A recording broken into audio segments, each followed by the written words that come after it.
नमस्कार, मैं समरभूमि सुरेश शर्मा। ये कांग्रेस दफ्तर है और कांग्रेस का भारत में एक बहुत ही लंबा इतिहास है, आज़ादी से लेकर आज तक का।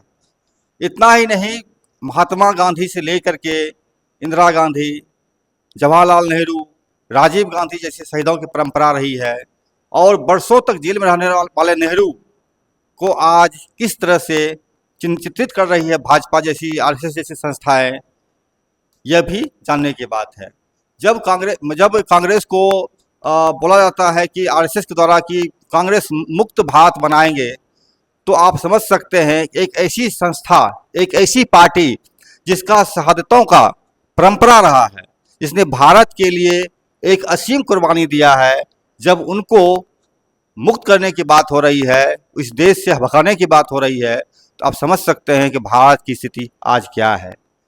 कांग्रेस दफ्तर में है सदाकत आश्रम, मेरे साथ हैं सौरभ सिन्हा जी, सोशल मीडिया प्रभारी हैं। इनसे हम जानेंगे कि आखिर भारत में ऐसा क्या हो रहा है, और ये जो आरएसएस भाजपा जैसे जिसका गद्दारी का इतिहास रहा है देश में, उसकी क्या स्थिति है।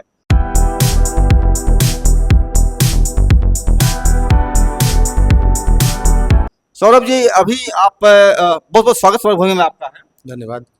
सौरभ जी, आप ये बताइए कि अभी राहुल गांधी आए थे, जिस सवाल को लेकर के वो यहाँ आए थे, वो सवाल था इलेक्शन कमीशन के द्वारा दिया गया पुनरीक्षण का आदेश, मतदाता सूची बनाने का। यह आदेश का विरोध आप लोग क्यों कर रहे हैं?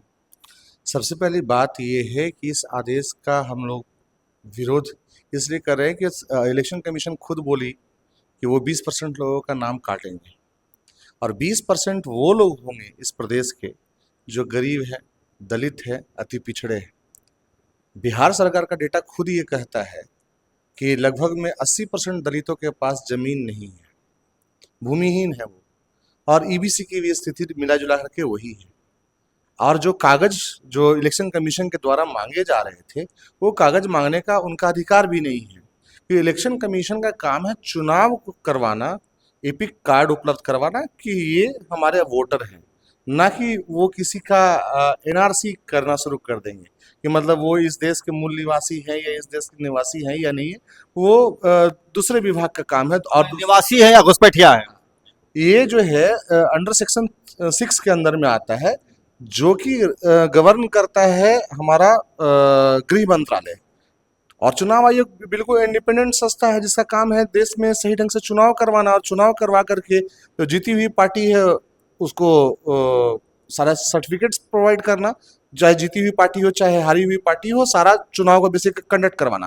लेकिन आज इलेक्शन कमीशन क्या कर रही है? आज इलेक्शन कमीशन पूरी तरह से भाजपा ऑफिस से और नागपुर से गवर्न है कि भाई आप जो है अपना एनआरसी करवाइए और बताइए कि यहाँ कितने लोग घुसपैठिए हैं। अरे भाई, अगर घुसपैठ हुआ है तो ये जिम्मेवारी गृह मंत्रालय की है ना, कि घुसपैठियों को निकालिए और भगाइए। इलेक्शन कमीशन कब से घुसपैठ और घुसपैठियों को ढूंढने लगा? इसका मतलब तो इलेक्शन कमीशन भी ये मानता है कि अभी का जो गृह मंत्री है वो असक्षम है कामों को करने में, तो क्यों नहीं उसको गृह मंत्री बने रहना चाहिए। तो कल जो सुप्रीम कोर्ट ने भी जो इसके ऊपर में बातें की, वही चीज राहुल जी भी कह रहे थे कि बिहार के जो चुनाव है उसको चोरी नहीं करने देंगे किसी भी हालत में, जिस तरह से महाराष्ट्र में किया। महाराष्ट्र में इलेक्शन कमीशन ने क्या किया था, एक ही घर से 7-7 हजार वोट बढ़ गए। एक घर से, एक बिल्डिंग से 7 हजार वोट कैसे बढ़ सकते हैं? वहां वोट बढ़ा करके आपने चोरी किया, यहाँ वोट घटा के आप चोरी करना चाह रहे हो। जब हमारे प्रदेश अध्यक्ष राजेश राम जी और इंडिया अलायंस के डेलीगेशन के साथ जब चुनाव आयुक्त से मिलने गए, तो उन्होंने कहा लगभग में 20% नाम कट जाएंगे। इसका मतलब है कि 20% लोगों को आप चुनाव से वंचित रखना चाहते हैं। और ये भी देखने वाली बात होगी कि वो है कौन लोग, तो वो वही लोग हैं जो जिनकी लड़ाई राहुल गांधी जी लगातार लड़ते आ रहे हैं। वो जब से करीब पिछले 2 सालों से पदयात्रा के बाद उन्होंने खुद ये बोला था कि अब मुझे भारत समझ में आया है, और लोग जब मेरे कान में आके अपने दर्द सुनाते थे पदयात्रा के दौरान, तब मुझे समझ में आया कि दिक्कतें कहाँ कहाँ हैं। तब से उन्होंने एक ही नारा दिया है कि दलितों, पिछड़ों, वंचितों के लिए हम लड़ाई लड़ेंगे, जो कि कांग्रेस पार्टी पहले से भी लड़ते आ रही है, लेकिन अब वो युद्ध स्तर पे जमीन पर जाकर के और नजदीकी से हम उनके लिए लड़ेंगे और उनका आवाज उठाएंगे। तो जब जातीय जनगणना करवाने की बात आई, उस समय भी ये सरकार मना कर रही थी, लेकिन बाद में यू टर्न लिया। तो बेसिकली मुद्दा यही था कि कैसे लोगों को जो पिछड़े हैं, दलित हैं, उनको कैसे वोट से वंचित रखा जाए, उसी को लेकर के राहुल गांधी जी ने यहाँ पर आकर के मैसेज देने का काम किया और सुप्रीम कोर्ट ने भी इसको माना कि राहुल जी सही थे। बिल्कुल। सौरभ जी बताइए हमको आप कि आज भी जब 70 साल आज़ादी को मिला है, 80 साल हुआ है, 50 में संविधान लागू हुआ है, तो लगभग 40% लोग चुनाव में वोट डालते ही नहीं हैं। 55-60%, बहुत हुआ तो 70% तक वोटिंग जाता है। इतनी कोशिश करने के बाद अब जब ये पेपर मांगा जा रहा है तो निश्चित तौर पर संख्या और बढ़ेगी जो कि वोट नहीं डालेंगे। तो मेरा कहना है कि वोट डालना इतना महत्वपूर्ण क्यों है इस लोकतंत्र में? देखिए, सबसे बड़ी चीज़ है कि लोकतंत्र, डेमोक्रेसी जो होता है, वो हर व्यक्ति उसमें एक सहमति के तौर पे, चाहे वह सहमत होगा या असहमत होगा आपके काम से, हर पार्टी अपना प्रत्याशी देता है। दिक्कत ये है कि चुनाव आयोग देख रहा है कि बिहार में लगातार जो है वोटों का परसेंटेज जो है दूसरे प्रदेशों के तुलना में कम रहता है। तो उसका सबसे बड़ा कारण यहाँ की सरकार की असक्षमता है। असक्षमता इस मायने में कि सरकार का जो श्रम पोर्टल है भारत सरकार का, उस पे करीब करीब 2.25 करोड़ लोग अपने आप को रजिस्टर किए हुए हैं कि वो बिहार के बाहर जो है रोजगार कर रहे हैं और काम मांग रहे हैं। और ये भारत सरकार के मंत्री ने खुद सदन के अंदर में इस चीज को एक्सेप्ट किया था कि 50 लाख और बिहार के डेटा है जो फिल्टर हो रहे हैं, जिनको अपडेट करना बाकी है। तो करीब करीब 3.25 करोड़ लोग बिहार से बाहर हैं। और जब भी चुनाव आता है तो उसमें कई लोग जो है बिहार बाहर आते हैं वापस सिर्फ वोट डालने के लिए और अपने परिवार से मिलने के लिए। अगर चुनाव का ड्यूरेशन भी देखा जाए तो उस समय बिहार का सबसे महत्वपूर्ण पर्व पड़ता है छठ। तो ज्यादातर लोग छठ और दीपावली में चाहते हैं कि अपने घर में अपने परिवार के साथ ये पर्व मनाएं। और जब चुनाव आता है तो एक और बड़ा पर्व हो जाता है कि भाई चुनाव जाएंगे तो अपने मत का हम प्रयोग करेंगे और अपने बिहार को विकसित बनाएंगे, ताकि जो दूसरे राज्य में हम जाके काम कर रहे हैं वहाँ काम ना करना पड़े, हम वापस अपने प्रदेश जाएं और वहाँ जाकर के रोजगार प्राप्त करें। तो ये जो चुनाव आयोग का 2 फॉर्मूला था कि 20% को हटाओ जो खासकर बाहर काम कर रहे हैं, दलितों को, वंचितों को हटाओ, ताकि जो है वोट परसेंटेज बढ़ जाए, हम भी अपने पीठ थपथपा लेंगे कि भाई हमने परसेंटेज बढ़ा दिया बिहार में। और जो भाजपा का नैरेटिव है कि भाई जो उनके पक्ष के वोटर नहीं हैं उनको हटाओ। 24 में तो उन्होंने जो चुनाव हुआ लोकसभा में, उसमें तो उन्होंने आइडेंटिफाई कर लिया कि भाई हमारी स्थिति और भी दयनीय थी। जो सीट का मार्जिन 2019 में 4 लाख 5 लाख था, वो घट के लाख तक पहुंच गया। कई जगहों पे 10,000 20,000 से आप जीते हैं लोकसभा चुनाव। तो इन्होंने आइडेंटिफाई किया कि हम अगर ये पैतरा हम नहीं अपनाते हैं विधानसभा में वोटरों को काटने वाला, तो हो सकता है कि हम विधानसभा में बुरी तरह से हारे। उस हार के डर से ये जो है चुनाव आयोग को आगे रख करके ये काम करवाया जा रहा है। सौरभ जी बताइए हमको आपकी, अभी मेरी एक नेता से बात हो रही थी, वो बोले कि जो लोग अनपढ़ हैं, अशिक्षित हैं, उनको वोट देने से क्या मतलब है? जो पढ़े लिखे लोग हैं, कुलीन तबके के लोग हैं, खाली वही वोटिंग करें। भाजपा यही तो कर रही है, गलत कहाँ है इसमें? देखिए, अंग्रेजों की मानसिकता है। 1935 से लेकर के 1947 तक 48 तक जो चुनाव हुए इस देश में, अंग्रेज उनको कंडक्ट करवाए। अंग्रेजों ने क्या किया था? अंग्रेजों ने एकदम सिंपल कहा था कि जिनके पास जमीन है, जो सरकार को टैक्स देते हैं, जो व्यापारी वर्ग है, उनको ही वोट का अधिकार दिया था। हमारे और आपके जैसे जो आम आदमी है, जो कि कहीं भी श्रम कर रहे हैं, खेत में, खलिहान में, जमींदार के अंदर में, उनको वोटिंग राइट नहीं थी, क्योंकि वो सरकार को डायरेक्ट कोई टैक्स नहीं देते थे। तो ये जो संस्था है राष्ट्रीय स्वयंसेवक संघ RSS, ये तो भाई डिवाइड एंड रूल पॉलिसी जो ब्रिटिश ने बनाया कि 2 वर्गों के बीच में भारत को बांट दो, ताकि जो है हम लंबे समय तक शासन कर सके। और RSS और मुस्लिम लीग दोनों का जो बना, उसी संदर्भ में बना कि एक मुसलमानों का बात करेगा और एक जो है हिंदुओं का बात करेगा। लेकिन कांग्रेस पार्टी शुरू से एक ऐसी पार्टी रही जो पूरे भारत की बात करती थी, क्योंकि देश जो होता है वो आवाम से होता है। एक एक इंसान उस देश में जो रहता है उसी से वो कोई भी देश बनता है। देश किसी धर्म और धर्म से नहीं बनता है। जो भी देश धर्म के ऊपर में चला गया, आप देख लीजिए मिडिल ईस्ट स्थिति, पाकिस्तान की क्या स्थिति है वहाँ की। डेली जो है आपस में ही मारकाट कर रहे हैं, जबकि वो एक ही धर्म से बिलोंग करते हैं। जो भी देश जो है एक धर्म को लेकर के ये हुआ कि हम धार्मिक देश बनाएंगे, उनकी स्थिति खराब होते चली गई। लेकिन भारत में महात्मा गांधी, जवाहरलाल नेहरू, महामना, इन सभी को इस चीज का एहसास था। तो शुरू से एक चीज दिमाग में ये लोग रख के चल रहे थे, कि आगे आने वाले समय में जब भी देश आज़ाद होगा, संविधान बनेगा, तो भारत को हम लोग इकट्ठा एक जोड़ के रखेंगे। और हम लोग ये कहानी भी सुनते थे, हम लोग स्कूल में पढ़े भी होंगे कि एक पिता कैसे एक एक डंडा अपने 5 बेटों को देते हैं, जो डंडा टूट जाता है जब एकता में ही बल होता है। एकता में ही बल होता है। तो इस चीज को, फॉर्मूला को लेकर के जब देश आजाद होता है, तो उसके बाद जब संविधान सभा बैठती है और संविधान ड्राफ्ट किया जाता है, तो बाबा साहब भीमराव अम्बेडकर ने जो ड्राफ्ट किया, जो संविधान बनाया, ठीक है, उसके भी ये शुरू से खिलाफ थे। इनका शुरू से लगाव सिर्फ एक वर्ग विशेष से रहा है, जो जो अंग्रेजों द्वारा पुरस्कृत भी किए गए और उनके ही द्वारा आगे बढ़ाए गए। राहुल जी बोलते थे कि मनुस्मृति लागू करना चाहता है भाजपा आरएसएस।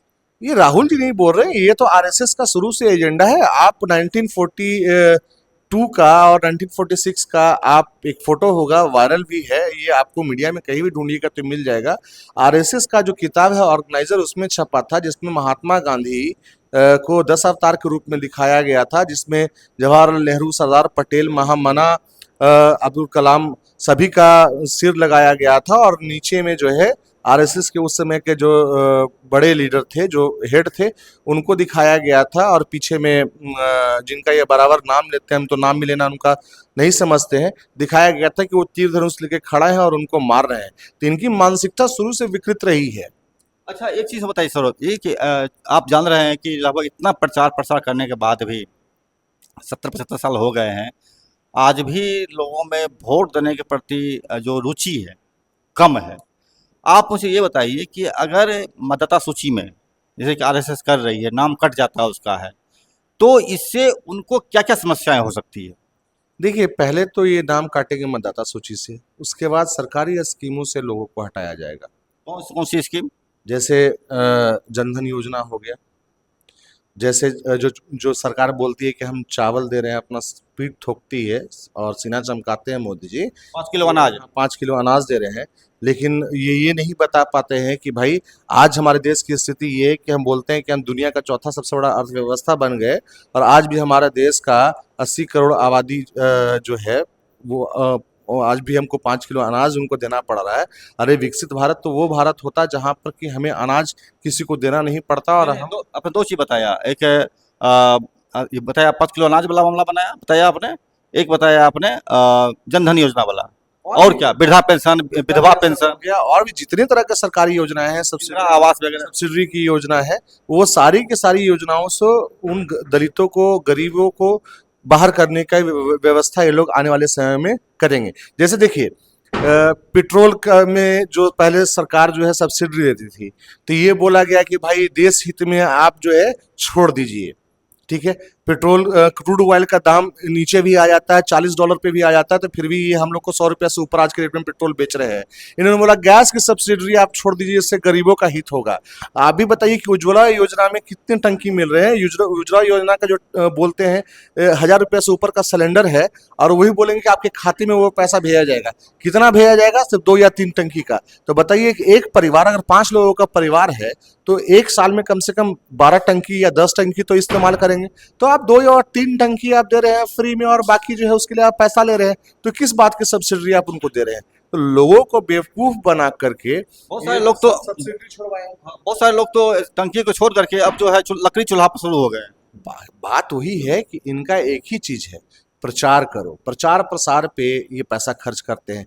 लाखों करोड़ों रुपया हमारा और आपका टैक्स का पैसा जो है ये अपने प्रचार प्रसार पे। आप किसी भी पेट्रोल पंप पे जाइए, अगर आपको याद होगा तो 2014 के पहले कभी भी मनमोहन सिंह का इतना हर पेट्रोल पंप पे आपने फोटो नहीं देखा होगा। वहां पर जो सरकार की स्कीमें होंगी या फिर उस पेट्रोल पंप का जो कंपनी का पंप है, उस पर और भी तरह का एडवर्टीजमेंट लगा हुआ रहता है। लेकिन आज किसी भी पंप पे चले जाइए, गांव देहात के भी पंप पे चले जाइए, वहां पर भी आपको नरेंद्र मोदी जी का फोटो लगा हुआ मिलेगा। आखिरकार वो जो पंप पे जो होर्डिंग लगा हुआ है उसका भी पैसा बनता है। महीना का अगर 10,000 भी आप उसको दे रहे हैं या 20,000 भी दे रहे हैं, तो किसका पैसा दे रहे हैं आप? अल्टीमेटली जो हमसे और आपसे सब्सिडी छुड़वाया गया, और जो हम 5 रुपये का 10 रुपये का कुछ भी खरीदते हैं, उसका जो टैक्स का पैसा जो बनता है, उसी पैसे से उसके भुगतान हो रहा है। तो अल्टीमेटली ये हो रहा है कि हमारे ही टैक्स के पैसे हमारे ही पॉकेट से निकाल करके जो है मोदी जी उड़ा रहे हैं। अपने लिए 80,000 8,000 करोड़ का प्लेन खरीदते हैं, और एयर इंडिया की स्थिति आप देख ही रहे हैं कि कितना तो खराब मर गए। अच्छा, एक सवाल मेरा रहेगा इस पर अभी सुप्रीम कोर्ट ने जो बोला है कि आधार कार्ड को भी मान्यता मिलेगा, मनरेगा कार्ड को भी मान्यता मिलेगा, राशन कार्ड को भी मान्यता मिलेगा, चुनाव आयोग इस पर सहमत है, शायद विज्ञापन कुछ दिए हैं इस तरह से। अब संतुष्ट हैं आप? अभी भी संतुष्ट नहीं है। हम लोग तो सीधे बोल रहे हैं कि इसका रोल बैक होना चाहिए। ये हो क्यों रहा है?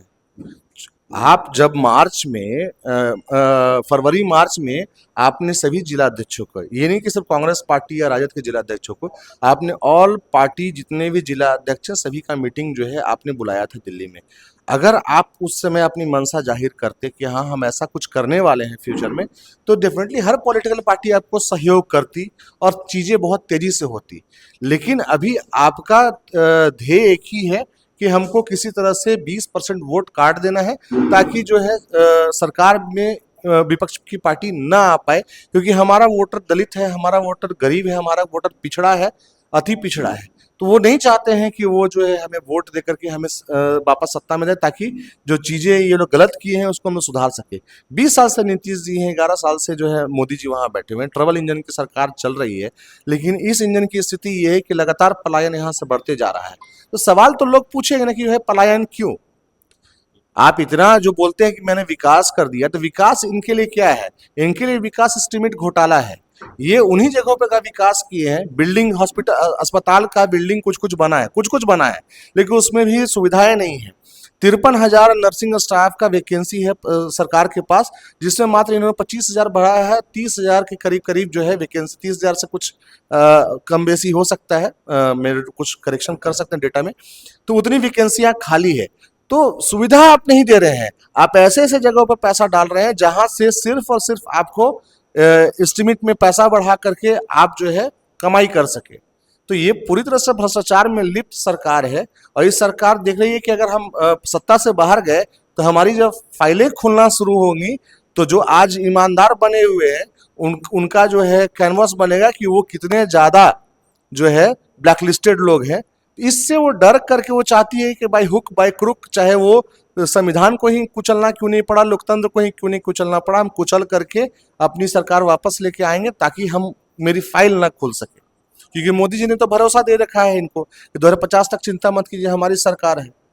और क्या डील अंदर में हुआ है भाई बिहार को लेकर के, कि मतलब बिहार से बाहर कितने लोगों को लेके जाना है इनको, अलग अलग प्रदेशों में मजदूर बना करके, ये तो नीतीश जी ही बता सकते हैं। नरेंद्र सरेंडर वाला जो स्लोगन था आपका सही है ना? बिल्कुल। अरे ये तो उस संस्था से बिलोंग करते हैं जो शुरू से सरेंडर करते आई है। ये अंग्रेजों के सामने सरेंडर किया, उसके बाद समय समय पर ये सरेंडर करते आए हैं। जब सरदार पटेल ने महात्मा गांधी की हत्या के बाद जब इनकी संतृप्ति पाई, तो उस तत्काल जो है इस संस्था पे बैन किया गया।